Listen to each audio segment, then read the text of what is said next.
What do you think we've learned in terms of managing toxicities based on our experience with these so-called novel agents?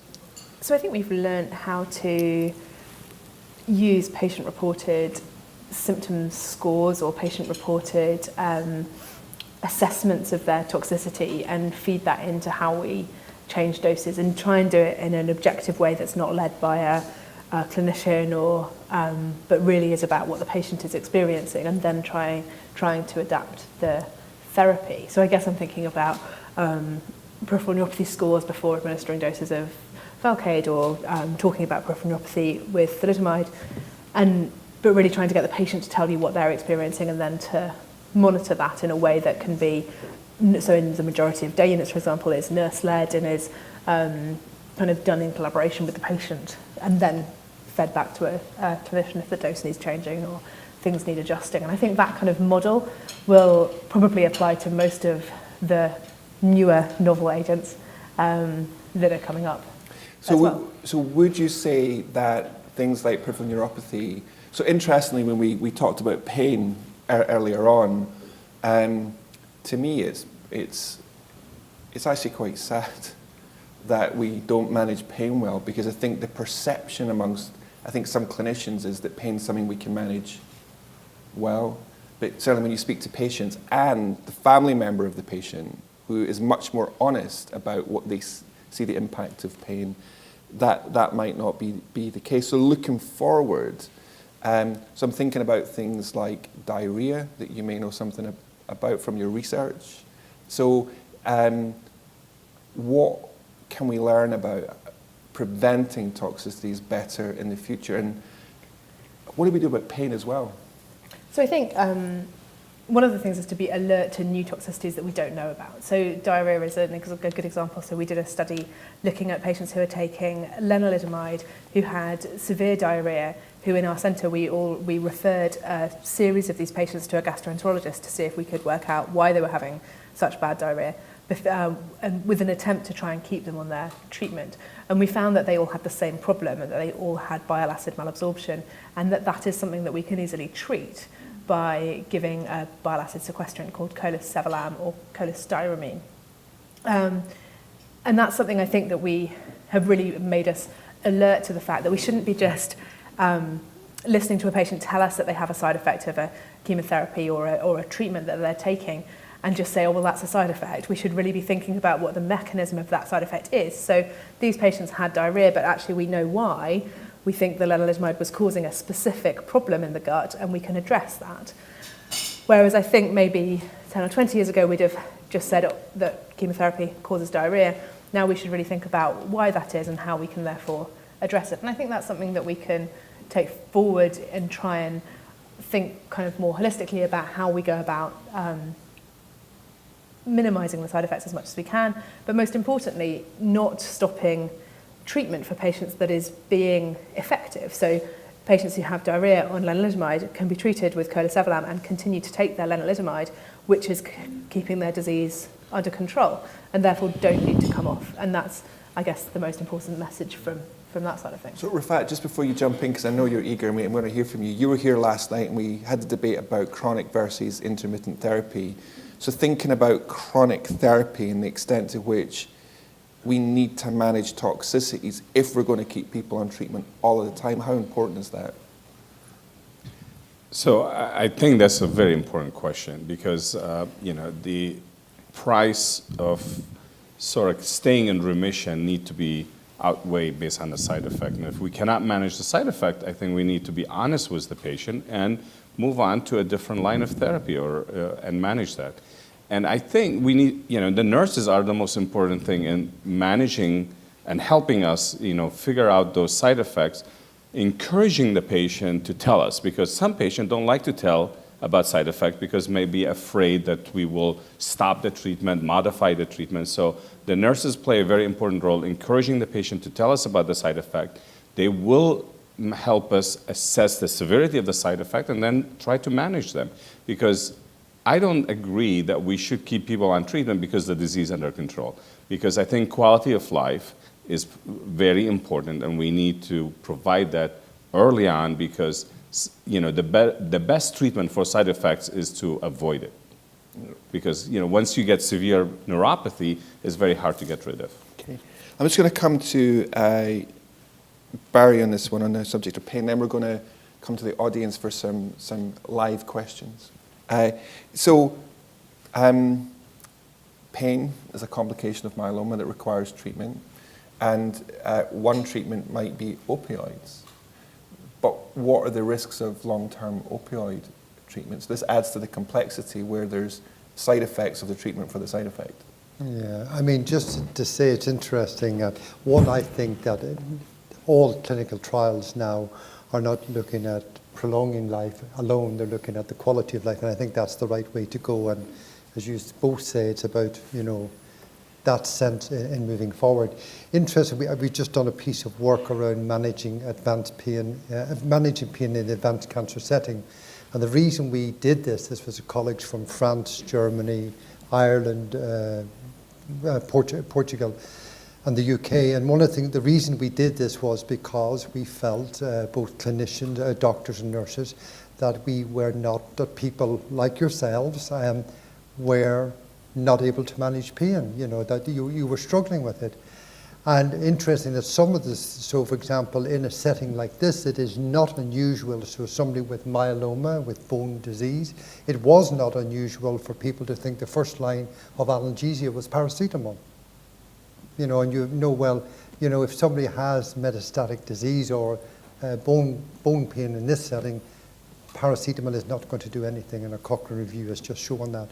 So I think there are many choices, and I think there are very few. If we were managing pain, we would rarely use an opiate without some adjuvant therapy. So an adjuvant therapy might be one of your bone modifying agents, but it's also other things like, if people have nerve pain, like something like pregabalin or muscular diazepam. So I think there is a lot of choices out there. I mean, the toxicity, and again, my medical colleagues, related to opiates, I think is probably more of a fear than a reality. I think if it's managed well, there are different types of opiate approaches, whether it's a patch or, whatever. So I don't think I'm overly concerned, but I think the opiate's not the only drug available. That's one of many.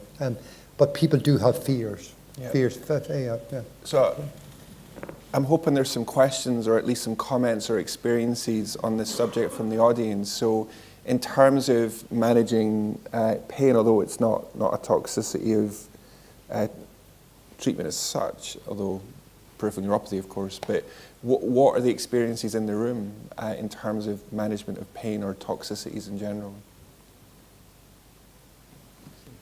Yeah. Thank you. I think the analgesia that we have for pain in cancer is quite varied. But the problem is patients always fear to take drugs like morphine. They associate them with more like the end. I'm dying. You get morphine when you are at the end. So no, I don't want to get morphine now. And yet, so maybe it would be helpful if when patients come to clinic early on, when pain is not yet an issue, they are more educated on when pain comes, these are the drugs available. Do not fear to ask for them because they will be really helpful. And just so that they don't get that belief that, the moment I start getting morphine, then it means I'm dying. Can I respond to that? One, I would say it's not only patients and family. There are some nurses and doctors who are also reluctant to give opiates, and yet we're quite comfortable giving things like codeine and tramadol, and these are all opiate-based drugs. So I think there is education on behalf of the family member, but there's also definitely education around nurses and doctors. And certainly in the palliative care setting, we will prescribe opiates, and we might come back 12 hours later to see that the person has got the minimum dose, where we're quite clearly saying, give it as they need it, So I think there's education there around that. And just to say again, I don't think we should be looking at physical pain without it's the social, emotional, spiritual elements. They're all interrelated.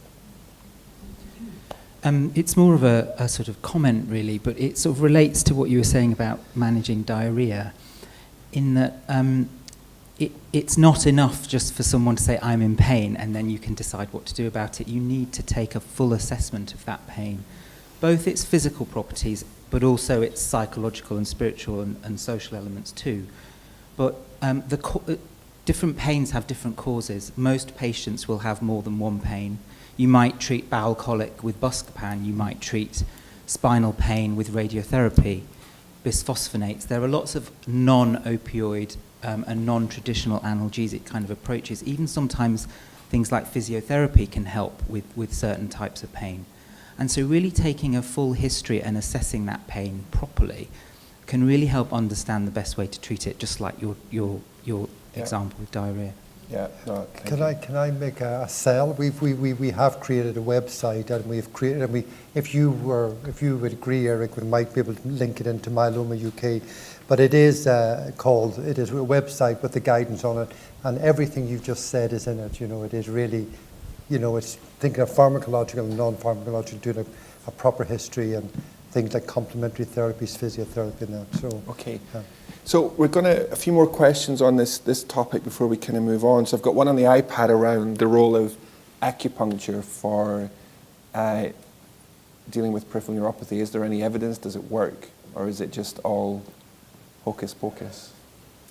You're looking at me, which makes me anxious. I'm not aware of any. You've still got chocolate on your face, by the way.